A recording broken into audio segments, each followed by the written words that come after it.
Buenas, hoy día vamos a revisar esta obra, vamos a revisar en particular el capítulo 2 de la obra Discurso del Método y en las sesiones prácticas con sus JPs vamos a poder profundizar un poco sobre esto. Vean que el título completo de esta obra es Discurso del Método para conducir bien la propia razón y buscar la verdad en las ciencias. Y aquí ya podemos ver los dos objetivos que tiene de alguna forma Descartes en varias de sus obras y que vamos a revisar en estos dos capítulos que vamos a ver en las dos sesiones para Descartes, eh, en el énfasis de esta necesidad de un método para conducir bien la razón y por otro lado el segundo objetivo, buscar la verdad en las ciencias. Piensen que además estas son dos tareas que son codependientes, que están relacionadas. Esta obra fue publicada en 1637 por René Descartes.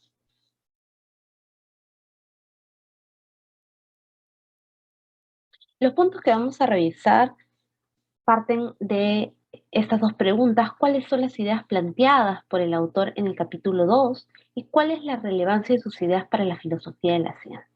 Para ello vamos a hacer un breve repaso por algunos de los temas que creo que son importantes. Primero, ¿quién es Descartes? Segundo, vamos a caracterizar el método. En tercer lugar, vamos a ir un poquito más profundo y vamos a revisar estas cuatro reglas que son parte del método. Y por último, vamos a terminar con algunas consideraciones finales a modo de conclusión. René Descartes nace en 1596 en La Haye, en Francia.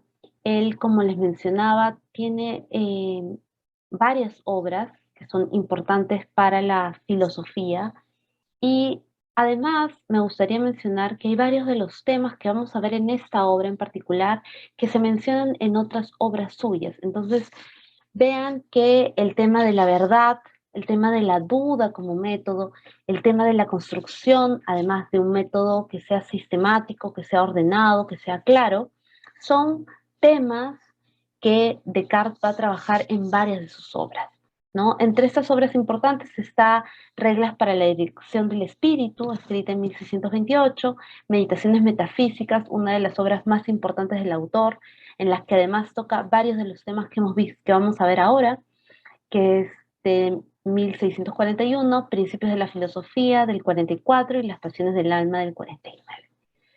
Digamos también que René Descartes es un pensador renacentista y me gustaría que caractericemos a Descartes a partir de esta cita que se encuentra además en la primera parte del discurso del método. Hallar en el propio entendimiento, en el yo, las razones últimas y únicas de sus principios.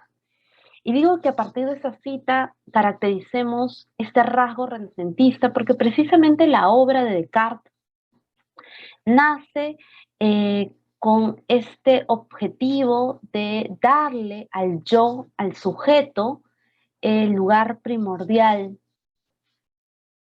el cimiento, el fundamento último de la verdad.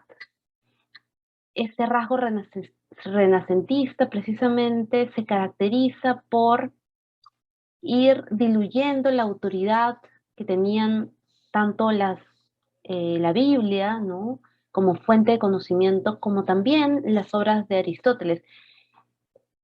Precisamente la obra de Descartes se forja en esta crisis del realismo aristotélico, ¿no? Y la relevancia de este carácter de Descartes, de la obra de Descartes, precisamente está en la importancia que le da al yo como sujeto de conocimiento, ¿no? Este es ahora el sujeto que va a determinar qué es verdadero. Con esto no hay que irnos ni a un relativismo ni a un subjetivismo puro, porque para Descartes existe precisamente eh, este nuevo yo, este nuevo sujeto de conocimiento como último fundamento, pero es necesario seguir ciertas reglas que aseguren que este razonamiento sea válido, ¿no? Y precisamente esta obra, Discurso sobre el método, pretende exponer un poco cuál es la forma en que Descartes ha trabajado y trabaja para poder hallar verdades.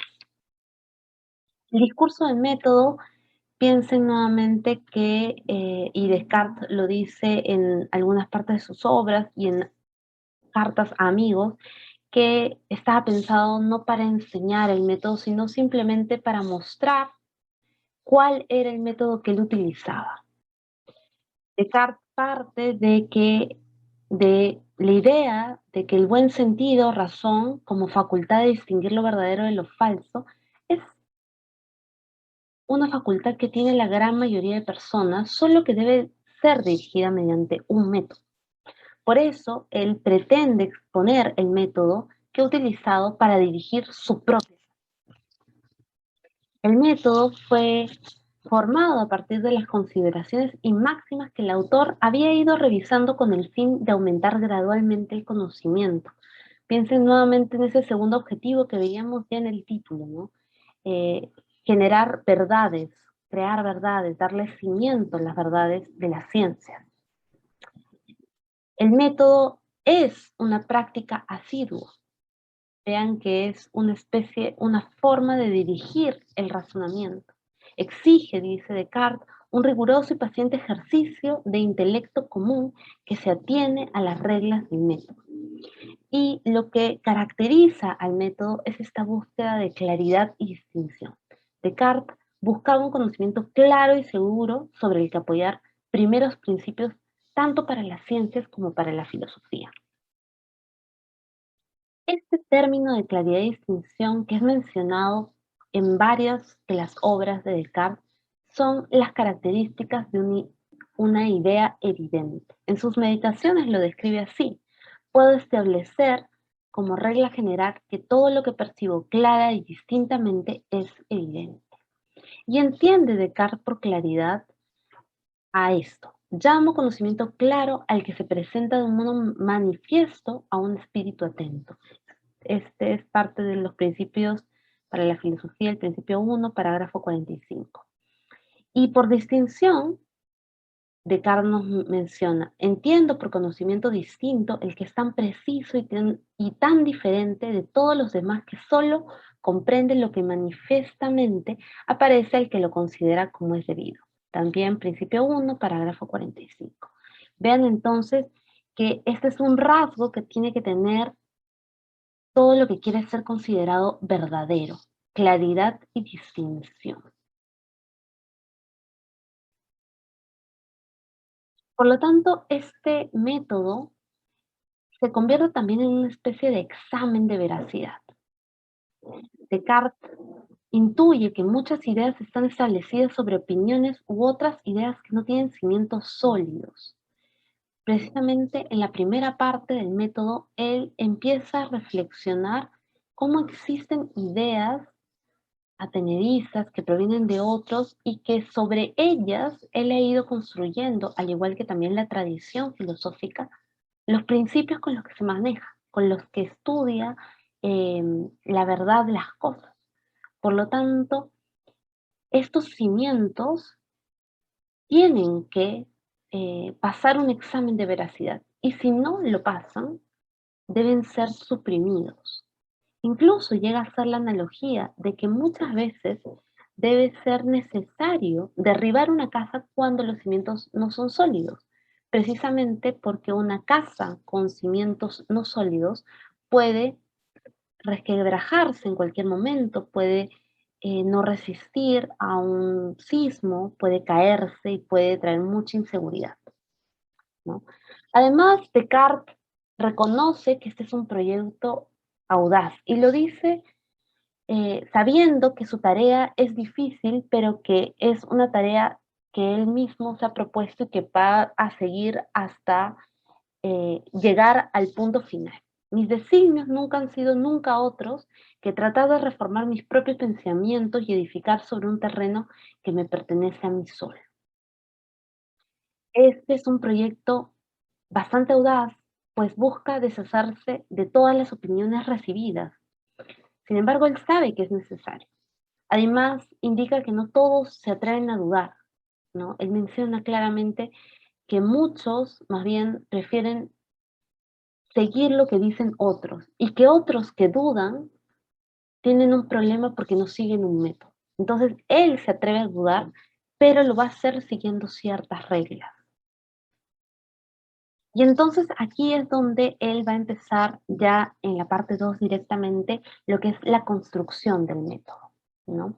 Y como todo método tiene un arte, y Descartes hará una reflexión sobre las tres artes que podrían ayudar en la construcción del método, que son la lógica perteneciente a la filosofía, el análisis de los geómetras y la álgebra que provienen de las matemáticas. Estas son las tres artes que para Descartes podrían servir para construir un método que le permita acceder a estas ideas claras y distintas.